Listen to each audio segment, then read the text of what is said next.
Sharjah और Japan में भी यौम पैदाइश कायदीन बानी पाकिस्तान कायदे आजम मोहम्मद अली जिन्ना रहमतुल्लाह अलैह और साबिक वजीर आजम पाकिस्तान मियां मोहम्मद नवाज शरीफ का जन्मदिन पर केक काटा और कायदीन के यौम पैदाइश पर पूरी कौम को मुबारकबाद पेश की।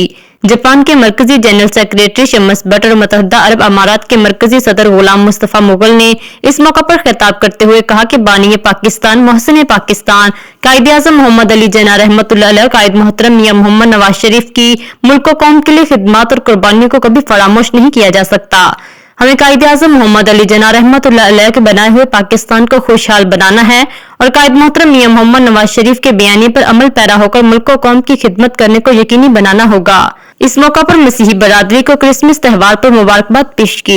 हमारा रिश्ता हमने खत्म ही कर दिया, बल्कि मैं तो कहता हूँ कि हमने कभी शुरू ही नहीं किया। वो रिश्ता था कुरान के साथ, हमारा रिश्ता हमने आज तक कुरान के साथ रिश्ता शुरू ही नहीं किया, इसलिए हम इखलाकी तौर पे नीचे जा रहे हैं।